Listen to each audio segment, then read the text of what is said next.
What's up, party people? It's KeysDAN with RadioWhat.com, DJLittleRock.com, coming to you live and in living color from the Radio What studios. And this is my podcast, What Makes You Famous? It's an extension of the RadioWhat.com internet radio station that I've been running for quite some time. And if you need DJ services, where do I always send you? DJLittleRock.com. One more time, DJLittleRock.com. Check availability and get a free price quote, and maybe you could have me, at your next event. You know I like to party with the people. The people need to be entertained. Make your next thing a big one. All right. Today on the program, I have Fernando Poma, and he is steady rolling. What does that mean? Well, you're going to find out in the next few minutes. I'm going to find out too. I'm excited. This week's shows, I will be at the Rab Friday night, my video dance party karaoke jam. Yeah, I said karaoke. You're the stars of the show. The stage is yours. That's my regular Friday night gig, 8 p.m. until 1 a.m. Full bar, kitchen's open, pool tables. In fact, they have a pool tournament on Friday night. So if you want to try to make some money playing pool, I encourage you to do so at the Rab in Conway, Arkansas. Put it on the tour. Put it on the walking tour. Yeah, get to the Rab. Come and play with us. All right. Without further ado, let's get into it with Fernando Poma. Steady rolling. What does that mean? We're going to find out.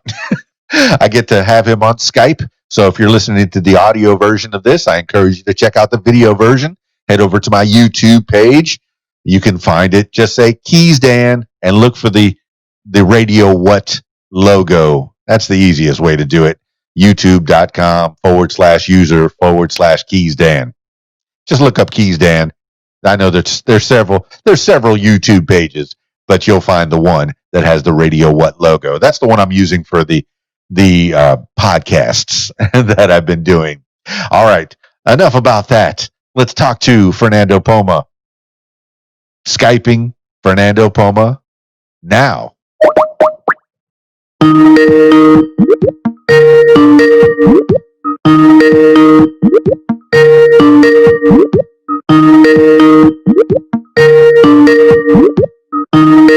Fernando Poma. Is it Poma or Poma?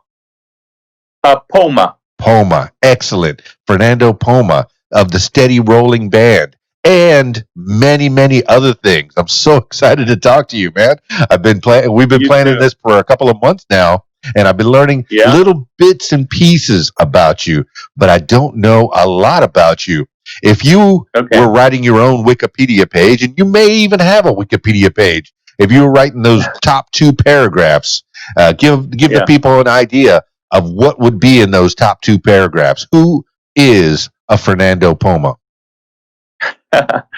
Well, I always, as a child, grew up listening to classic rock, the stuff my parents were listening to, and always wanted to be, a rocker, and played drums from 7 on, and then picked up guitar at 13, and then just continued playing through, different bands, through high school, through college, and eventually just started writing my own music and met 2 guys, a drummer called Benjamin Andrade, and also a bass player called Gerardo Pardo, and we formed Steady Rolling, and we've been at it for the last almost 6 years now, finishing our 2nd album, and just super, super excited to be playing. We're a trio.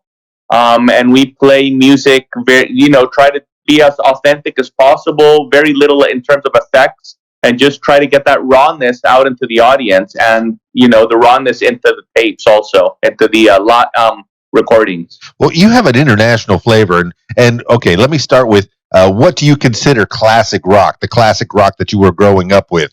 What were the bands that you were getting influenced from an early age? So like Led Zeppelin, the Rolling Stones, Led Zeppelin, the Who, the Kinks, stuff like that. Leonard Skinner, um, and then that's what I grew up, the early years, and Yeah. then I moved to more stuff like in the 80s and 90s. Started listening to stuff that was a little stronger, like Van Halen and some of the bands that were popular there. Well, Some alternative music then, like Pearl Jam, etc. So those have been really the big influences, but mainly classic rock. Like Led Zeppelin, for example. well, A I big mean, but influence. you started out as a drummer, Fernando Poma. Who was the drumming influence, or were you that kid in school? I think every boy in school takes their pencils and beats on their desk to the teacher's dismay. Was that something that you were doing? I was doing that, and I was also drumming at home and just making the whole family crazy. The drumming influences were mainly the Police and Rush. The Police and Rush were two of the big influences. Oh man, Neil Peart of Rush. Yeah. Oh my goodness! If there's going to be an influence, do you have? All right. What? Who bought you the drum set, and how big was that kit? And then how big did your kit grow over the years? Tell the people about that. It was a Tama drum set, and it had it was pretty big. It had about four different toms, and then the snare drum, and about three or four cymbals, and so it was a pretty big kit. And I had it crunched in my bedroom, and I would just play to the Rush, play to Rush. That whole album, Moving Pictures. Oh, I did a lot of that, and Signals, oh, and then some of the subdivisions. Police stuff too. I really liked Stuart Copeland Oh my of the gosh. Police. So those were really some of the influences. I mean, they were just amazing, amazing drummers, and I mean, very few drummers, today really. I feel personally that compared to those drummers, back in the 80s and 90s. Well, you know what's funny, Fernando Poma, is you're talking about two different bands that are both three-piece bands, and here you are steady rolling in a three-piece band. For a chair to stand, it needs three legs, and it seems like three pieces is the minimum for a rock band. Yeah, I guess you have the White Stripes, that play with two people. It's like, what is it, a bass and a drums? And I know that there's a backbeat and then there's a rhythm, but you have to have more. Three legs. You need three legs. The three-piece band really forces you as a musician to play your best, because you're not really being supported by anything. When I, for example, do a guitar solo, I don't have a rhythm guitar behind me or a keyboard. I mean, I'm just soloing over the bass. So it's somehow I have to fill that void, and do something that doesn't leave all these empty spaces. So it does sort of push you to play to your best ability. That's what, and it's very authentic, because I mean, there's no hiding anything. I mean, if you mess up, I mean, people are going to hear it. So it's a very sort of authentic way to transmit music, I feel. Well, Fernando Poma, you're doing two jobs. You're playing the guitar, the lead guitar. You're doing your own rhythm. And maybe a third job, you're singing, doing the lead, the rhythm, and singing. That's a lot of jobs. That's a lot of pressure on the front man, I guess. But then you have the bass and the drums really drive the music home. I was talking to a bassist, and he was, well, I'm just a bassist. No, you're not. You are the rhythm. Right. You are. It's so important. When you're dancing on a dance floor, when you have a crowd in front of you, that bass and that drum really drives it home. Now you have the guitar that's doing the singing. That's doing that's getting the people, giving the people an idea of what the song is. But man, you have it with that three piece. But you have more to say. Dan, sometimes, when you're a three-piece and I'm singing and I'm playing the rhythm while I'm singing, I mean, the bass is actually doing the lead. So we have a very melodic bassist. Jerry is a very, very melodic bassist. And because we're a trio, he can't just play, bass notes. He really has to, do a lot of the melody on the bass. And I think, he has been influenced by, people like Geddy Lee from Rush that did a lot of that to really fill when Alex Lifeson was having to play the chords. So in that way, in our band, the bass player does a lot of the melodic stuff while I am strumming chords during my singing most of the time. Oh my goodness! And you've had 6 years to put it all together to get it going, and now you're just steady rolling to keep the pun going. But all right. So where did the name Steady Rolling come from? I'm sure you get asked that question quite a bit. Yeah, the drummer came up with it. I mean, we sort of each came up with a name, and that was a name that got more votes than anybody else. And we started out as a blues-based band.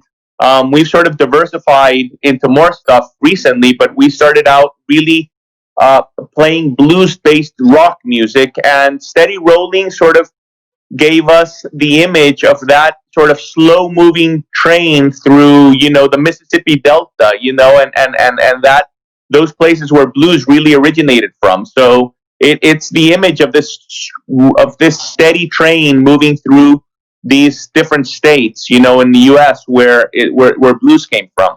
Yes. Now I get it. The Steady Rolling was a great name. Good job for the drummer. And now I have to ask what the runners-up was. What did the bass player come up with, and what did you come up with for the names? I don't remember exactly what name I came up with, but it was a one-word thing, like Requiem or Remembrance, or I don't remember what the name was, but it was a one word. Like I wanted just a one word, but and I don't remember what the bassist came, but Steady Rolling won. The drummer won that, and I'm happy. We're a band that really just everybody is equal, in the band, and in this sense, the drummer came up with a name that we kind of liked, all of us, so he chose the name for the band. Well, Fernando Poma, you're a worldwide band. You're really international. You have an international flavor. I know you're based out of. Where are you based out of? We're based out of San Salvador, El Salvador. That's fantastic. But where have you been all over this world? I know you're an educated man. I don't do a lot of research, but I've had no choice with Jennifer Peary sending out all the different links to the different. I had to click on many of the links and find out more because how could I not? She's a great promoter. I don't even know how she's related to you, but she is wonderful. Putting you out there. She is wonderful. But she is wonderful. You've been all over this world. Tell me about the travels that Steady Rolling, or even Fernando Poma before Steady Rolling came about. Well, I wanted to be a rocker when I was little, but life took me in a different direction, Dan, and I started studying and eventually went into hotel management. I went to Cornell University, in New York, and did hotel management there. And then I worked in Paris for a while in hotels. I worked in France for a while in hotels, and then got a master's degree, and master's degree in business from Wharton, the University of Pennsylvania. And then I came back and started working, running a hotel chain. And eventually, I had this awakening, and I said, I don't want to live with all this remorse that I didn't do what I was really passionate about, so I didn't leave my job, but I started picking up an old guitar. I changed the strings, and I saw that my fingers still kind of could move. And I started practicing and eventually found two other people that had the same vision. And we just clicked, in terms of chemistry. And that's how Steady Rolling came. It was part of a childhood dream. When I decided, I didn't want to, if I live to 70 or 80 years old, I don't want to look back and say, oh, it's too bad I didn't act upon my dreams. So it was just a very conscious decision to really go after my dreams without leaving my everyday job. So that's what I did. I picked up an old guitar, a Fender Strat. I changed, the strings, and I started practicing again because I'd been playing guitar all my life. And then I found just two people I really clicked with, and that's it. When you're like 18, you typically look into the future and you say, I'm going to do this so that I can have a better future. When you're 20 or 25, you keep doing that. But once you hit a certain age, it's like now or never. Now or never. And I hit that age, and I was like, if this is a dream and I want to do it, I want to do it, and I want to do it now. So that's how Steady Rolling really started. Part of a unfulfilled childhood dream. Well, it sounds like you're making a good living doing the hospitality business, and it's affording you to go back and to re-explore your passions, what you love. And do you ever get behind the tamas anymore, or is it strictly guitar from here on in? And now it's strictly guitar. All my effort and everything is guitar, but and mainly songwriting. I'm really into songwriting, and I've actually written 18 of the songs for Steady Rolling, and I'm just very, very into writing good stuff. When I was growing up playing guitar, I was into playing as fast as I could and shredding and doing all that. But now that's like behind. It's not something I really focus on. I focus on making each note count, and the phrasing. What is the phrasing like in the guitar, and what is the phrasing like in the actual songwriting? How can I write a good song, a song that will move a person's emotions? And I'm really focused on that, on songwriting, and trying to really connect with people through the heart. Amazing. I'm someone that has four guitars in this house. I just got a guitar from my grandmother that she has had since, I think she got it in Spain back in the 50s. And, I had it restrung at the local music shop, and I cannot play more than 2 or 3 chords. This is something that's so amazing to me. It's not like I couldn't play if I put my mind to it, if I put the effort into it. I never had that, well, I do have the desire, but I never put the time into it. And I get so jealous of people that can do it. And you have it sounds like you have the mentality to where, when you were a kid, you wanted to go as fast as you can, like Metallica, like Eddie Van Halen, who just passed away, even Geddy Lee, put the fingers to it.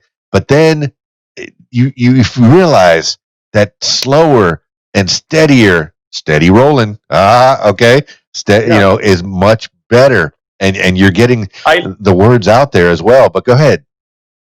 Yeah, I listened to like Eric Clapton play, and the stuff he did in the 90s and from 2000 to 2010, and it just blows my mind, and he's not necessarily a fast player, but just, the vibrato, and how he plays each note, and how he masters the fretboard, and just the phrasing, and how the guitar solos really make you feel. Sometimes it's just one bend.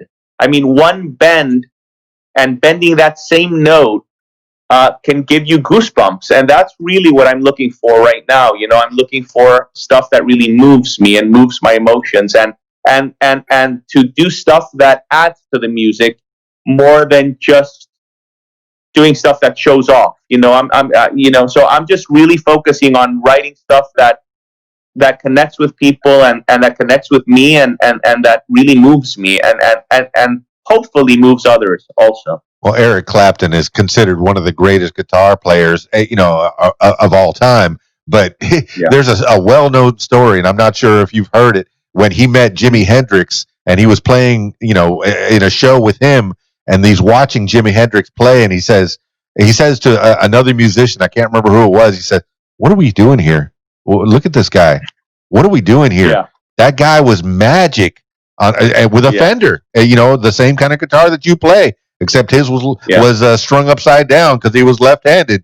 But he was doing amazing things with the guitar. But there's only one. There's only one Jimi Hendrix. Who else can play like that?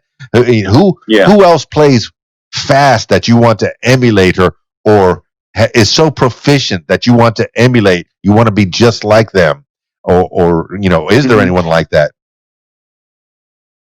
Yeah. Well, Clapton would be my number one choice, I think. If there's anybody that I would, that I would love to play with, it would be him. Like or meet, it would be him. But I used to love Van Halen. I used to love Eddie Van Halen also, and he was just a genius at what he did, and he revolutionized the way rock music was played. Jimmy Page is another one. Just just a genius at composing music, and especially playing the acoustic guitar. He did a lot of really great acoustic stuff.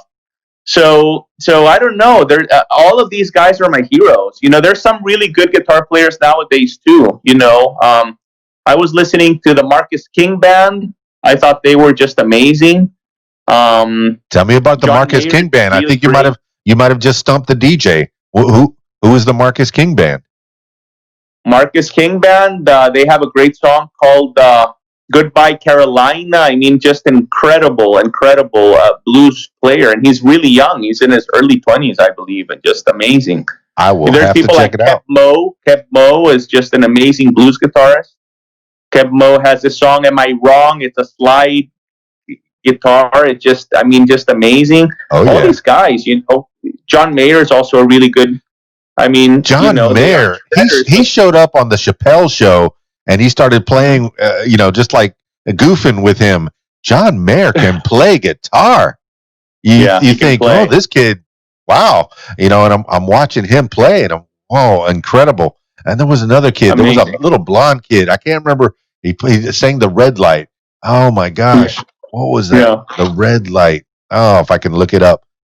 Oh well, I can't remember exactly who it was, but there's so many great blues guitars, and I know you can get some great riffs off of them as well. But you were doing covers when you were a kid. When did you start? Yeah. Are you strictly playing your original songs now, or are you still doing covers in the band? Sometimes if we play a live show, I mean, we were playing pre-COVID. We were playing, 2 or 3 times a month. Live shows. When we do live shows, we put in a couple of covers in there. Maybe out of say 20 songs, maybe 5 will be covers. Yeah, that kind of gets the crowd interested. If in case they really don't know who you are, or somebody dragged them Absolutely. to the show. I don't want to go to that show. Oh, but they're good. Yeah. They're good. I tell you, they are. And then what are you covering in addition to your original songs? Yeah. So we do stuff that gets people moving. Like. We did "Do You Feel Like We Do" by Peter Frampton. We did "Should I Stay or Should I Go" by The Clash. Now, when you do you feel like we do? Do you have that mouth, that blow thing that he invented? No, I don't. I just solo over that. But it's an amazing. I saw Peter Frampton last year at the Crossroads Guitar Festival. The Eric Clapton Crossroads Guitar Festival, and he played that song, and it was just amazing. I mean, he can still play so well. But that's a great song. I mean, Peter Frampton and that's a song people love, and people know it. And so the covers, we try to do some of the stuff that people know. Sometimes we do a Beatles cover. Like We Can Work It Out or something like that, or something, or so yeah. We try to do covers that people will typically know. Oh, fantastic, man. But it sounds like a steady rolling show is going to be a good show. And yes, you said pre-COVID. Yes, everything is pre-COVID now. I think we're actually going to have a PC as, like there's BC, there's AD, and there's PC, and after COVID. Oh my goodness. Yeah. AC is going to come around, but this is crazy times that we're living in now. But you got out of high school. You went into college. Did anybody push you to go to hospitality? This guitar thing, this drum thing is okay, but you need to have backup plan. Who was it that was pushing you there? Was that something that you came up with on your own? No, in the U.S., it's because at 18, when you go to college, you kind of have to know what you want to do with the rest of your life. I mean, it's kind of a tough decision, when you're 18 to know what you want to do. So I knew that I wanted to do something business oriented, but business oriented that had to do with people.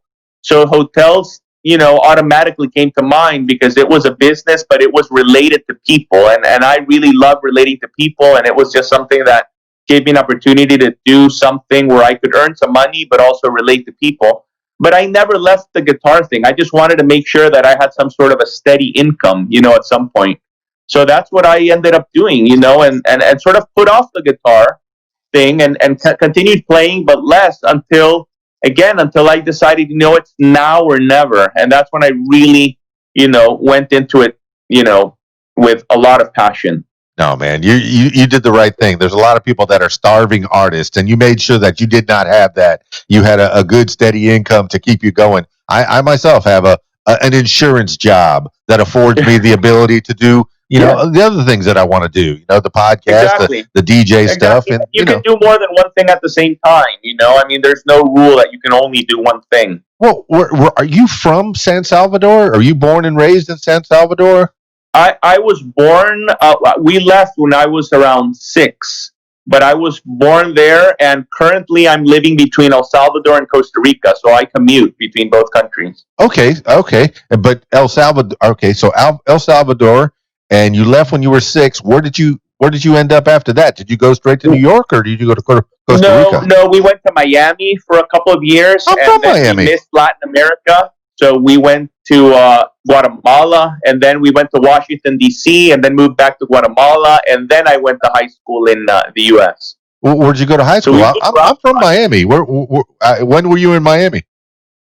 I was in Miami from 77 to about 79. Oh man, I was. Oh my goodness, I was 7, 8. I guess that 10 years old, and Yeah, 8 to 10 years old back then. I was born in yeah, '69, so yeah, yeah. class of So I'm '86. 71. So we're almost the same age. So I'm 71. So yeah, that's what. Yeah. So I was living in Miami. Yeah, with my parents Oh after we man, left El Salvador. yeah, I guess Yeah, back that was then at the time. And my mom 79, lives there still. My mom lives in Miami still. 79. I was in Carroll City. Yeah, that Uh was huh. that was where I was living back then, close to Uh huh. Opelika, and my grandma was in Hialeah. So yeah, that's. Okay. But Yeah. I mean, you being a little kid, I don't know if you'd have a lot of memories from there. But man, Miami was fun growing up there. But It was. okay, so you went from Miami to where? We went to Miami to back to Guatemala, which is very Guatemala. close to El Salvador, and because we missed Latin America, so we went to Guatemala. But then Guatemala, they had this war going on, so we left Guatemala and went to live in Washington D.C. And so we Okay. lived in Washington D.C. for 2 years, and then we went back to Guatemala, and After then the I went to war? high school in the U.S. In Massachusetts. What? How did you get? Okay, okay. From DC to Guatemala and then back to Massachusetts, and that's where you spent high school. And I'm Yeah, guessing. Let's see, if you were born in '71, maybe class of '88 or '89, 90. '90. I graduated in 90. I had to go back a year, but I Yeah. graduated in the 90. Oh yeah. That I mean, we had a lot of the same dirt with music wise. Anyway, Yeah, that's yeah, now I know where your influences came from. You grew uh up huh, in it, man. The child of the '80s really were your formative years. What based what you were listening to. Oh, fantastic. right, Okay, so then you went to Massachusetts, but you went to school in New York at Cornell. Uh, yeah. so what else? What else are you doing with the hospitality? Because I know. Okay, I snuck over to your Twitter, which is Yeah. Fernando Poma, strictly at Fernando Poma, and then it says fundacionpoma.org. What is that all about, So man? Tell me about it. okay, yeah. So I do. I participate in some social work. I do some social work apart from hospitality and business and music. I do some.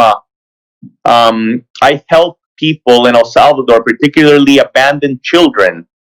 So what we do is we actually train children that live in orphanages to work, and then once they finish the training, we actually guarantee them a job.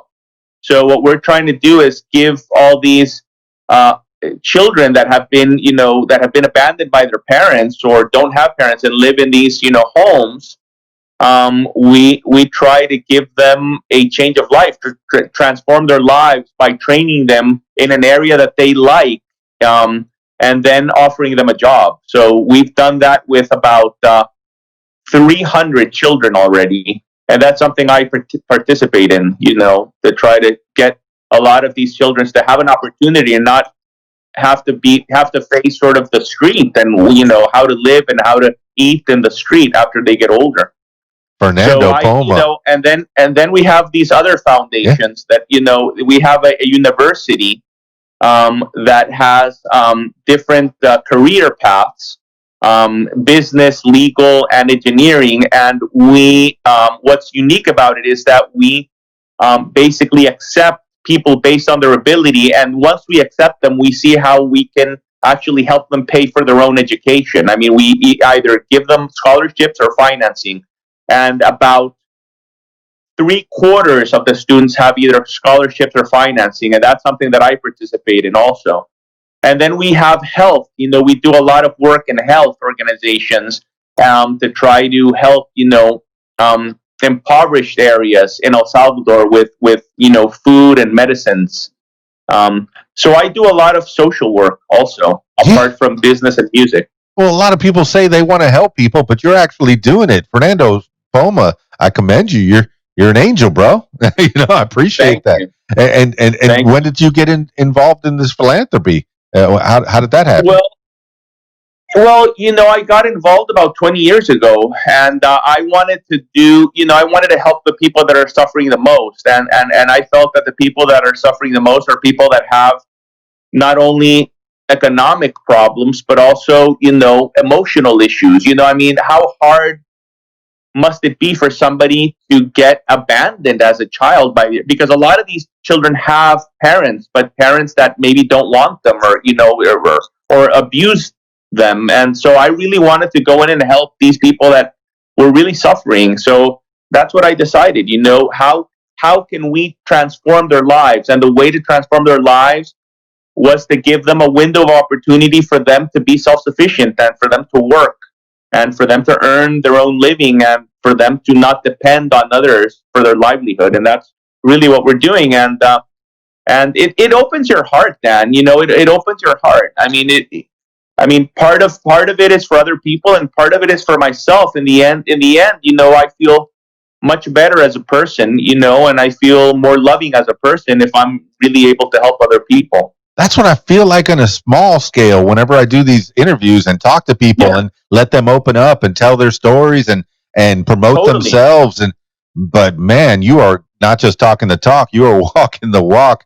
I can tell. All right. You started in the hospitality business, but your idea was that you wanted to work with people and helping people and making people feel comfortable. Is this something you were doing when you were a kid? Have you always been, a kid who was always trying to help other people? So you see somebody getting bullied, or is this something? Yeah, exactly. I feel. Yeah, I've always had, I think, that sensitivity to always sort of go for the underdog and help the underdog. And yeah, I've always had the sensitivity. I can't say that I was really helping anyone until the last 20 years. I mean, to be honest, I really went into that over the last 20 years. But I did have the sensitivity to want to really give back and to help people, especially people that were suffering or that people that were getting, as you say, bullied, or people that had, low self-esteem, or, really giving people a pat on the back. Kind of like what you're doing with me right now, really. You took the time to go in and research and go into the Twitter and go in. That's very unusual. So, you're doing it also. You're doing it also. Oh, really? I don't research. I usually go into these cold because I want the conversations to be fresh. I want to learn from the horse's mouth.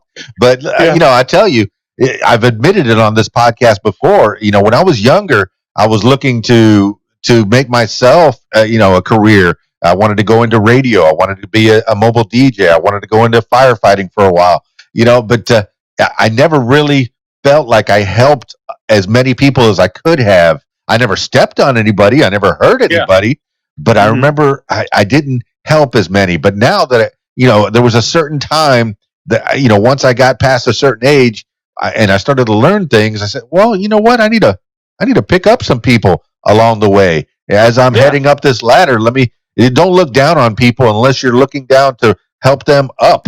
Right. I find this now.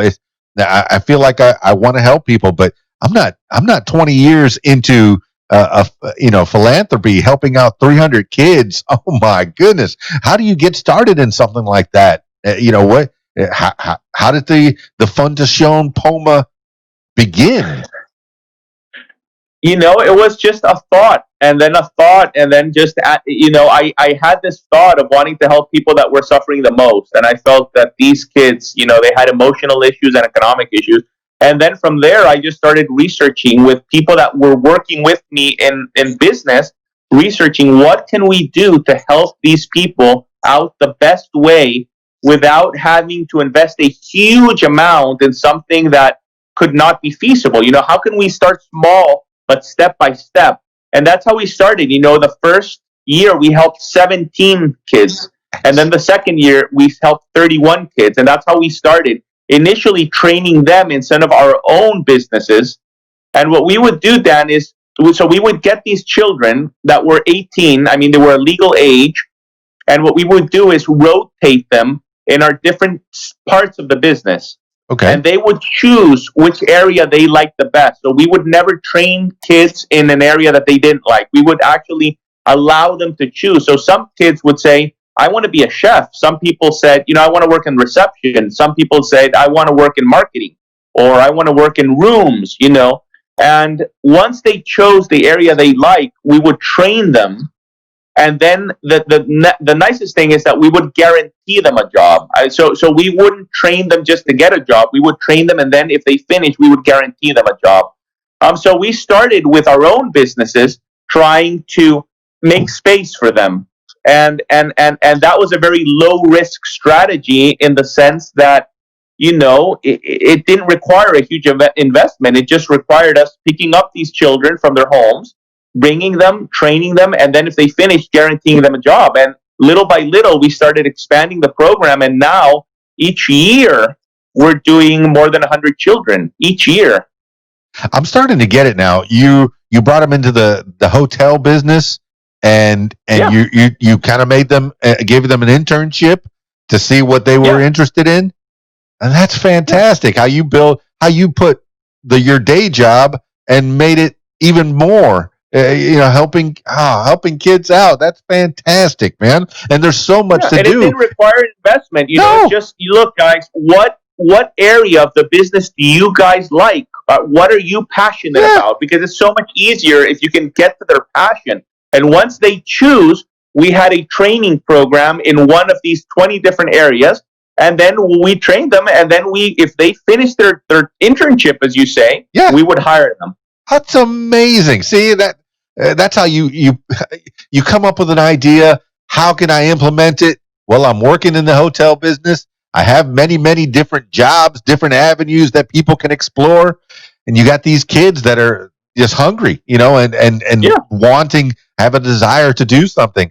I mean, that's fantastic. See, that's what you need to be doing. And that's what you are doing. And on top of that, you're a rock star. Any of those 300 kids want to become rock stars? They love music, and they have their own little band, and some of them play instruments. And, it's a beautiful feeling, because when I go and see them, maybe once every couple of months, that they receive me, and they, they write these letters, and they make little drawings, and, and they play their music. They're so grateful. They're so incredibly grateful, because a window of opportunity opened up for them that they would otherwise never have, but it's so nice to see how thankful they are that they're having a different opportunity in life than what they thought they were going to have. Oh, I could see this. Okay. Let me put this in your ear. Fundación Poma presents Poma Fest. And then you'll have a festival right there in El Salvador. People from miles around will come to see it.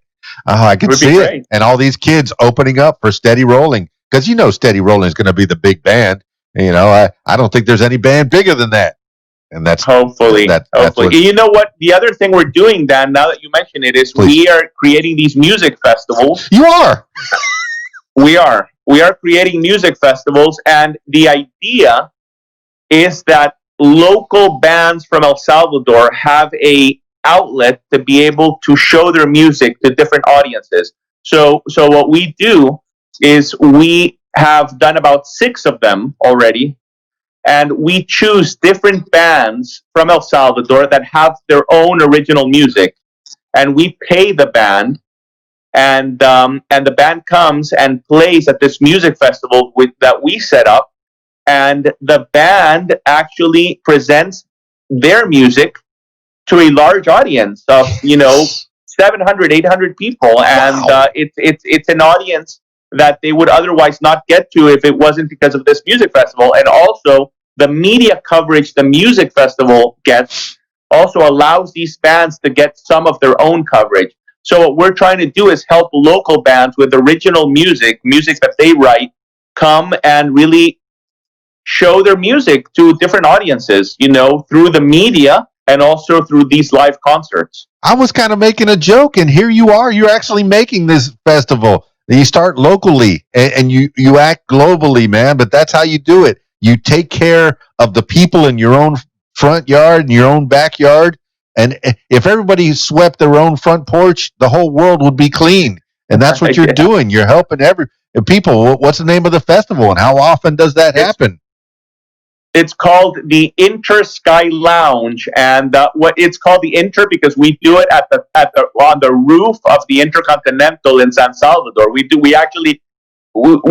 a concert at the roof of that hotel, and that's why it's called the Inter Sky Lounge. And it's an open air concert, under the stars Yes. on the roof of this hotel, and they have a huge stage and 800 people rocking on the roof of a hotel, and it's amazing. And all these bands are just jamming and playing their music to a large audience, and just it's just so much fun, to help. And every concert we do, we choose different bands so that everybody eventually will get a chance to play. Man, when I think of South America and I think of the music and I think of the feeling, El Salvador and other places, in South America, Brazil and Guatemala, and they all have their flavors of music.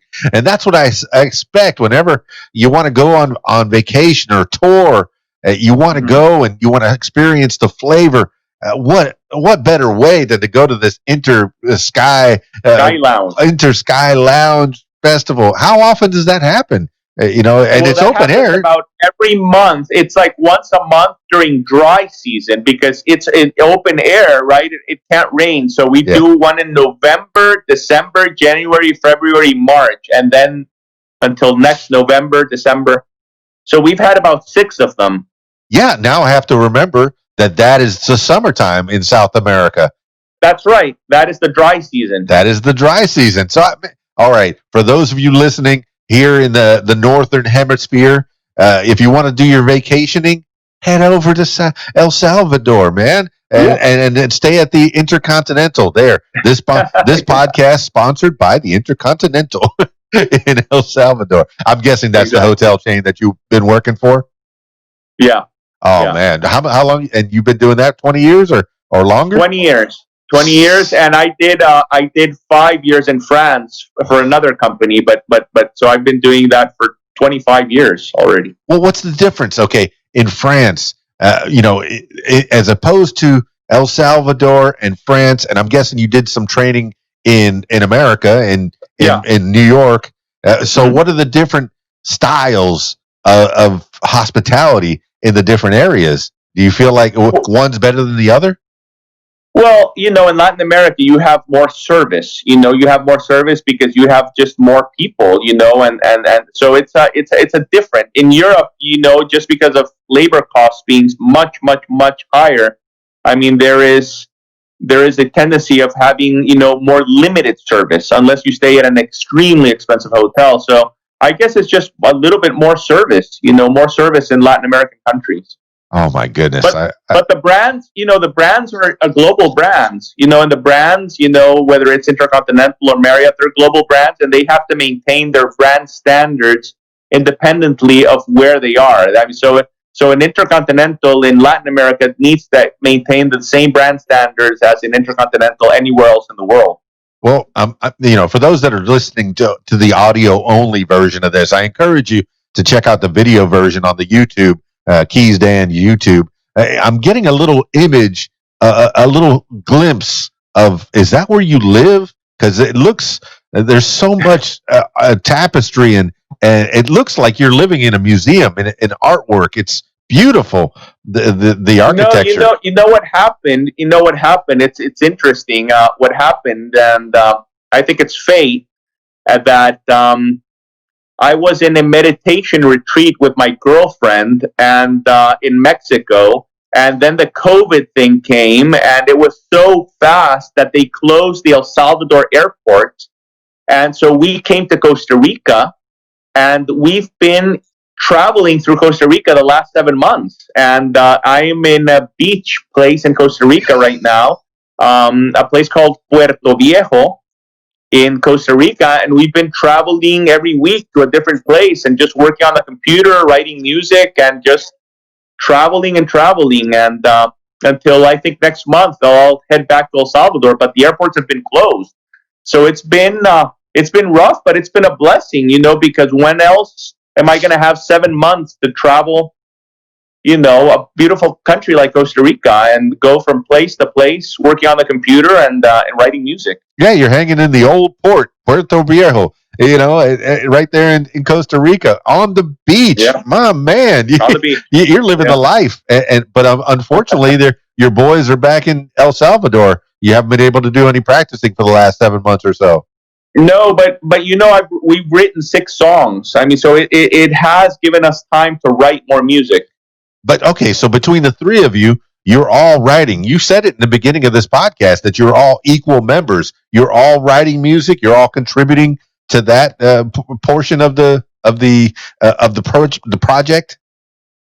My buddies started recently writing music. I did actually the writing for the first album, and I think half of the second album.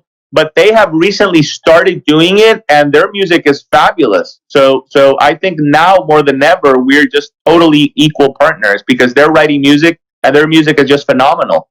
This COVID thing, as bad as it is, it's made creators want to create. I've seen more podcasts open up. I've seen more Zoom videos. I've seen more TikToks. People are just getting out there and finding their muse. Where do you find your muse? What inspired you to write the first song? What was it that you wrote about? It's a crazy, interesting process because I never know what I'm going to write about. What ends up happening is I hear a melody in my head. Like I could be in the shower or in the bathroom or, walking on the beach and I hear a melody in my head that I really like. And what I'll tend to do is I'll tend to sing the melody on my iPhone. And once I have the melody there, I'll get the guitar and I'll, transcribe the melody from the singing to the guitar. And once I have that in the guitar, from that melody in the guitar will come another portion on the guitar and then another portion. And once I have the actual melody, the entire song on the guitar, then I'll start thinking about phrases. Just what phrase would go with this part? And the phrase just comes, it's like a download. And sometimes, and then from that phrase, another phrase, and then from that phrase, another phrase. And sometimes, Dan, I finish a song and don't really know what it's about until like 3 weeks later. Amazing. Because it's sort of like a download. It's like I hear the melody in my head and then I sing it and then I get it on the guitar and then I start thinking about phrases and then all of a sudden this phrase goes with this melody and then I'll have a song and sometimes I'll be like, wow, this is a weird song. And 3 weeks later, I'm just like, boom, this is so incredible that this song was, it comes from somewhere deep, that's how I can describe it. And sometimes it's just not so clear what it's about until weeks later. Well, Fernando Poma, any formal training in music, or was this all self-taught on the drums and then on the guitar? No, I actually took some lessons when I was in high school. I took some lessons in high school. I took a bit of lessons in college, reading music. I played classical guitar for a while, and I was reading music and stuff. But I left that eventually, and I just went more and more into like the feeling, and more as that time has gone, I focused more and more on the feeling. What is the feeling that I want to create, and what is the feeling that I want to transmit to others? But you're able to write the music down for the other fellas, and are they able to? What I do is I bring it on the guitar and sing it, and then the bass player puts the bass part, and the drummer puts his part. So that's the way it works. So we'll just like go into like a studio or something, and I'll say, look, I have a new song, and then I'll start playing it, and then the bass player will start playing on top of it, and then the drummer, and little by little they start like molding their parts, and from that comes a song, and then we record it. Okay. Well, are you recording in your own studios, or do you have somebody that you record with, another producer that's lending a discerning ear that's helping you to shape the songs? We've never worked with a producer, but we are recording currently, and here in Costa Rica, I've recorded with Conquista Records some songs, and my friends are recording in El Salvador. And what we do is just the engineers, get in touch, and they send the music, and then they put it together and mix it, and then we send it to the U.S. for mastering. And that's what we've done, over the last months. It's amazing what the internet can do. We just work independently, and then the two engineers, they talk and they send the files, and then the song comes out mixed, and then we master it in the U.S. No, I've heard of so many musicians. I've had some on this podcast where the guitarist is in Australia, the drummers in Iran, the bassists in Germany. They've never met each other. They record their own parts. They put it all together, and you got a band. And maybe one day they'll meet, and then they'll tour. But oh my goodness, is there any end in sight? I mean, I want you to stay in Costa Rica, because it sounds like you're living the dream, sitting there on the beach. You're making me homesick for Miami and the Florida Keys, because I'm half Cuban myself, so we could have done half of this in Spanish. Necesito practicar mi español porque creo que estoy perdiéndolo. Mi español. I'm losing my Spanish because I don't get to speak to a lot of people here in town. I have Mexican restaurants that I get to frequent from time to time, but I'm losing my Spanish. I think I'm losing it.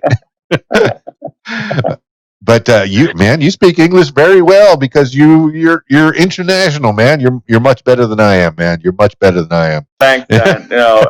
Yeah, you just need to practice a little bit more. For sure, man. I used to work on a bilingual radio station in Miami, and it was, and then I spoke Spanish poorly, but enough to do bilingual to where, but they still call me El Gringo en la mañana.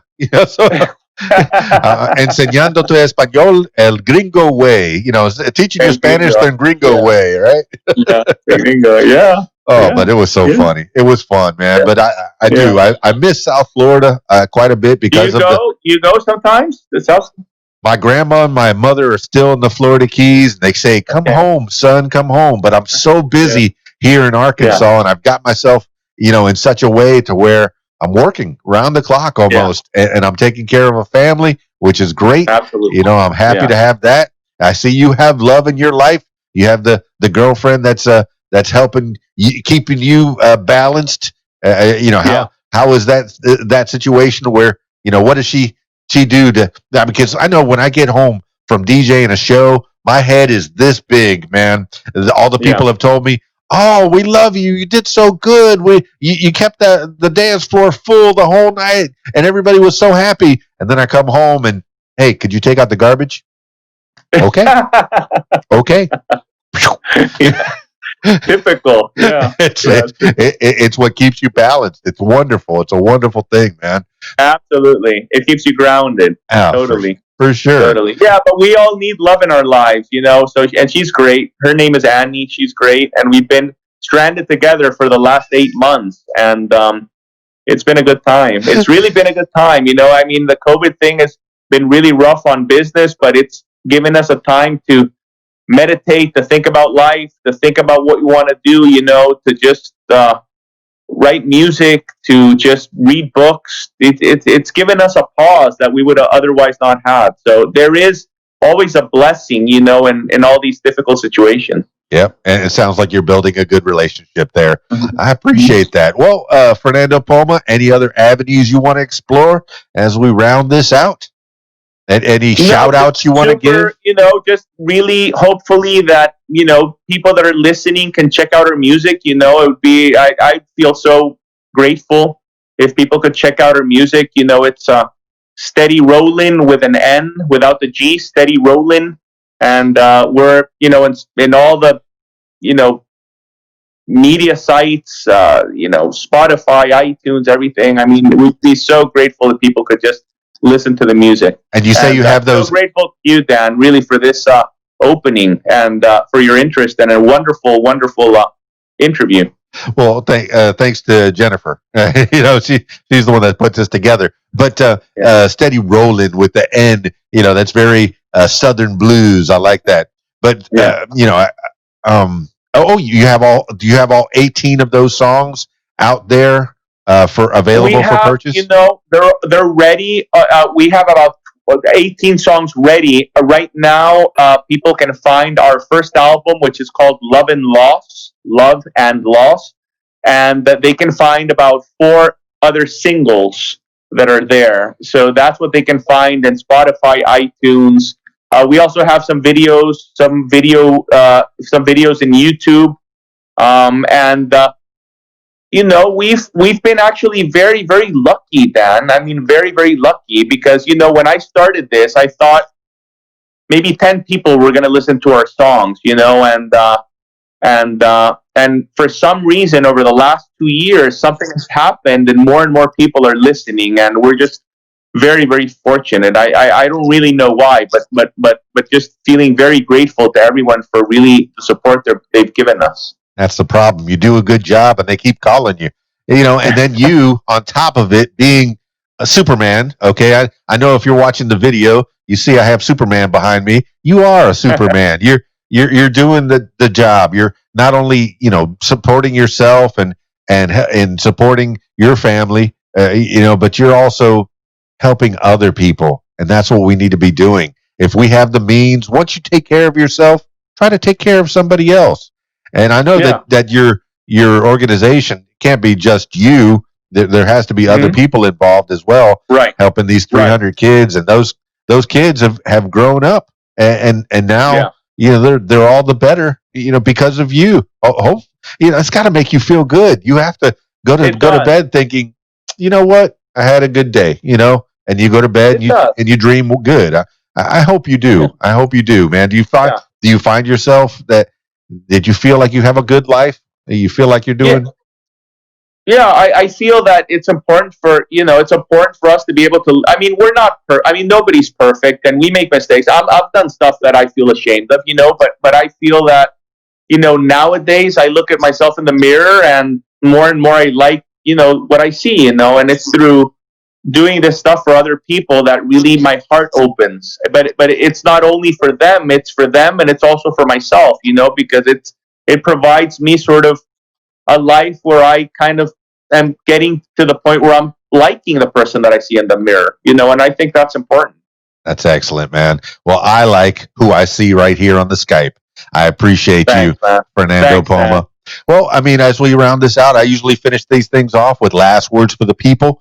And that is for you, Fernando Poma. You could say something that you heard a long time ago, words to live by, maybe a mantra, or just whatever comes up in your head at this crazy time. Fernando Poma, last words for the people.